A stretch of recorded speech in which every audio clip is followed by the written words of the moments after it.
السلام علیکم ناظرین کرام، نئی ویڈیو میں آپ کو خوش آمدید کہتے ہیں۔ بھارت نے اے پی سی بلائی ہے جبکہ پاکستان نے اے پی سی نہیں بلائی، اور اس کے پیچھے ایک سادی وجہ یہ ہے کہ بھارت اپنی تمام پولیٹیکل پارٹیز کو اکٹھا کرنے کا رسک لے سکتا ہے جبکہ پاکستان نہیں لے سکتا۔ باقی پولیٹیکل پارٹیز کا تو مجھے نہیں پتا، لیکن عمران خان کی پارٹی کو اے پی سی میں شامل کرنے کا رسک نہیں لے سکتا۔ بھارت کے اندر ڈیموکریسی ہے۔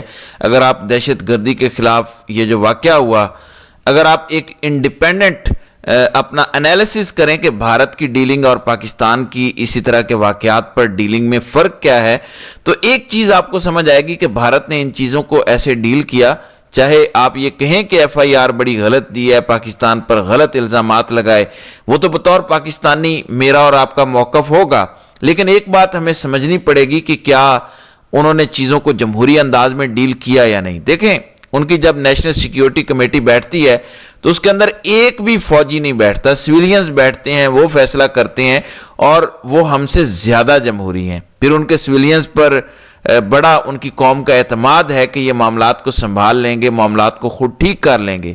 وجہ یہ ہے کہ وہاں پہ ملٹری کی مداخلت نہیں ہے۔ پاکستان میں خان یا پی ٹی آئی کی وجہ سے آل پارٹیز کانفرنس نہیں بلائی جا رہی، اس کے پیچھے ریزن یہ ہے کہ اتنا ظلم، جبر اور فسطائیت کی گئی ہے، اتنے گھٹیا قسم کے مقدمات درج کیے گئے ہیں کہ اب ان کا سامنا نہیں کیا جا سکتا۔ جو کچھ بھی اس ملک کی اسٹیبلشمنٹ نے اس ملک کی ایک پولیٹیکل پارٹی کے ساتھ کیا، انڈیا میں بھی نریندر مودی کے ظلم اور زیادتی کی بہت ساری مثالیں موجود ہیں، لیکن ایک بات یاد رکھیے گا، وہ اپنے سیاسی مخالفین کو اس طرح نہیں کچلتے جیسے پاکستان میں کیا گیا۔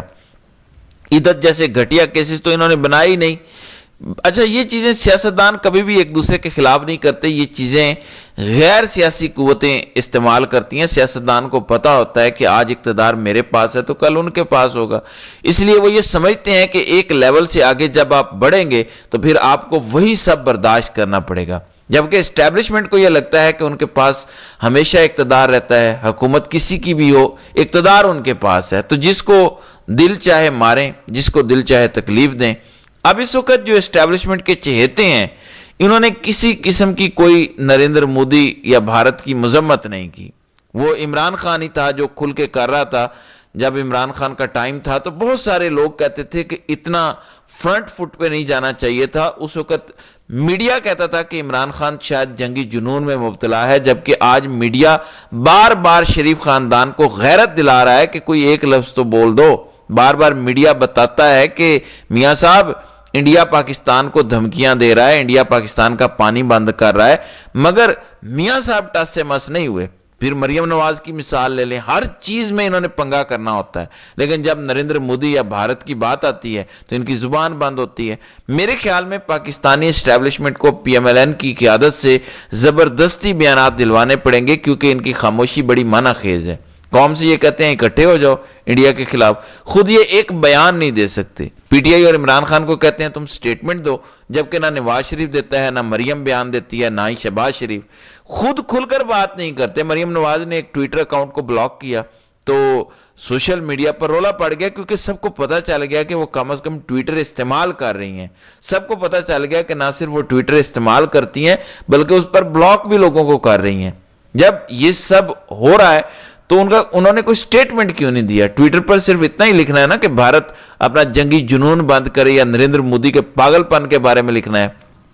عمران خان نے نریندر مودی کو ایک فاشسٹ شخص قرار دیا تھا۔ عمران خان نے مودی صاحب کو عالمی سطح پہ دیوار سے لگا دیا تھا، پوری دنیا میں یہ مشہور ہو گیا تھا، لیکن یہ شریف مافیا نہیں کرے گا۔ اب خواجہ آصف نے جو سٹیٹمنٹ دیا، وہ سٹیٹمنٹ پاکستان کے گلے پڑ گیا۔ بھارتی میڈیا خواجہ آصف کا یہ سٹیٹمنٹ استعمال کر رہا ہے کہ ہم نے دہشت گردوں کی مالی معاونت، ان کی ٹریننگ اور ان کی حوصلہ افزائی کا جو گناہ کیا ہے وہ اپنے مغربی ممالک اور امریکہ وغیرہ کے کہنے پر کیا۔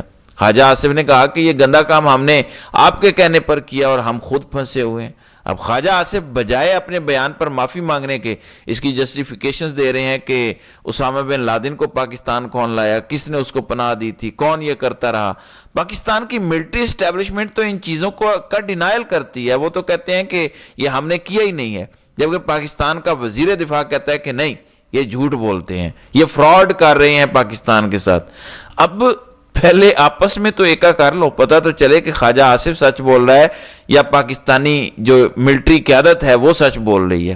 میرا ایک سوال ہے کہ ان دونوں میں جو بھی سچا ہے جو بھی جھوٹا ہے, ان دونوں کی ان حرکتوں کا نقصان پاکستان کو ہو رہا ہے, امیج ہمارا خراب ہو رہا ہے. بند کمروں کے اندر غلیظ اور گھٹیا ترین فیصلے آپ کرتے ہیں جبکہ نقصان قوم اٹھاتی ہے. پوری دنیا میں جواب پاکستانیوں کو دینا پڑتا ہے, تو آپ فیصلہ کر لیں کہ یہ جہادی ہیروز ہیں یا پھر دہشت گرد. یہ تو نہیں کہ ایک دفعہ ڈالر آئے اور ڈالر دینے والے نے کہا کہ یہ جہادی ہیں, یہ انقلاب لے کر آئیں گے. اگلی دفعہ ڈالر آئے اور ڈالر دینے والوں نے کہا کہ نہیں, اب یہ جہادی نہیں, یہ فسادی ہیں, یہ دہشت گرد ہیں, ان کو مارو. تو کیا ہم ڈالروں کے مطابق چلیں؟ خواجہ آصف یہ بھی بتائیں نا کہ مغرب کے لیے آپ استعمال ہوئے تو کیوں ہوئے, آپ نے اس کے بدلے ڈالر وصول کیے. پتہ کریں کون کون ہے جن کے بچوں نے زندگی میں کبھی کوئی کام نہیں کیا اور ان کی بڑی بڑی پاکستان میں ملیں ہیں, فیکٹری ہیں. تو پاکستان میں یہ ساری چیزیں ہوئی ہیں, لیکن پاکستان اس کے لیے رسپانسیبل نہیں ہے. جو لوگ اس کے لیے ذمہ دار ہیں انہیں فکس کیا جائے. تو بھارتی میڈیا خواجہ آصف کے بیان کو اعتراف جرم کے طور پر استعمال کر رہا ہے. ایسی ایک بونگی خواجہ آصف نے فیٹف کے معاملے میں چند سال پہلے ماری تھی تو پاکستان کا نام گرے لسٹ میں آ گیا تھا. اسی طرح نواز شریف کا ایک بیان جو اجمل قصاب کے حوالے سے تھا بمبئی اٹیکس کے بعد, اس پہ نواز شریف نے جو سٹیٹمنٹ دیا اس کو بھارت نے ہر فورم پہ استعمال کیا کہ پاکستانی وزیر اعظم نے خود تسلیم کیا کہ ہم نے یہ دہشت گردی بھارت میں کروائی. تو آج خواجہ آصف نے بھی دیوار کے ساتھ لگا دیا. معاملہ یہ ہے کہ ریاست کو سو کالڈ چلانے والے طاقتور لوگ یا اسٹیبلشمنٹ خود ان کو فارم 47 پہ لائے ہیں. اب ان سے جان بھی نہیں چھڑوا سکتے, ان کو ہٹاتے ہیں تو عمران خان آ جاتا ہے. عمران خان سے ویسے ہی ان کی جان جاتی ہے, انہیں پتہ ہے اگر عمران خان آ گیا تو یہ جو کئی دہائیوں سے ان کی ایک اجارہ داری قائم ہے پاکستان میں, وہ اجارہ داری پھر اس طرح قائم نہیں رہ پائے گی. لہٰذا اگر اپنی اجارہ داری بچانی ہے تو اس طرح کے جوکرز کو برداشت کرنا پڑے گا.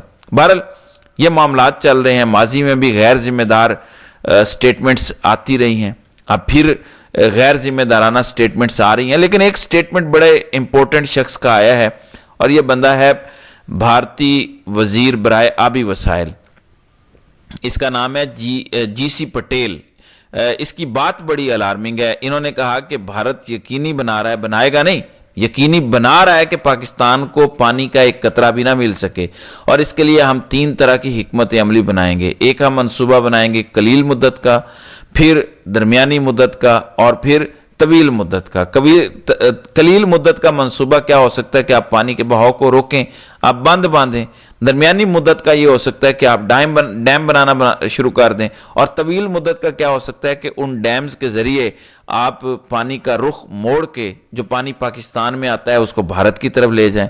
تو یہ کئی سالوں تک منصوبہ چل سکتا ہے. اب پاکستان کے پاس یا پاکستانی فوج کے پاس اگر میں سچ بتاؤں تو کوئی اور رستہ نہیں بچا سوائے اس کے کہ بھارت کو اس ہٹ دھرمی سے روکے. اگر وہ نہیں روکتا تو آپ کو ڈیم توڑنے پڑیں گے, کوئی اور رستہ نہیں ہے. جتنے تجربہ کار لوگ ہیں ان کا یہ ماننا ہے کہ پاکستان کے پاس کوئی آپشن نہیں بچا. بھارت دنیا اس کی بات مانتی ہے, پاکستان کی کوئی مانتا نہیں ہے. بھارت کے پاس بہت سارے وسائل ہیں, بہت سارا بجٹ ہے, وہ پانی کا رخ موڑنے کے لیے پیسہ بھی مہیا کر سکتا ہے. تو اب طریقہ کیا رہ گیا؟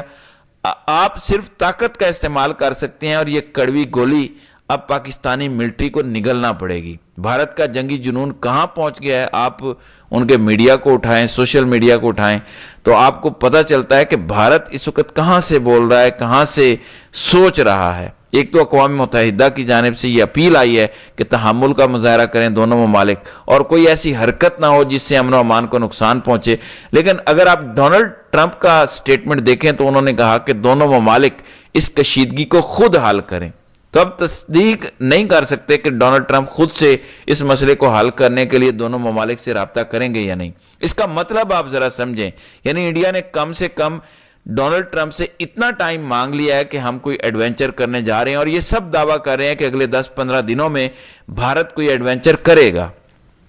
بھارت کے ڈیفنس اینالسٹ یہ بات کر رہے ہیں. پھر سرور باری کا سٹیٹمنٹ آیا ہے.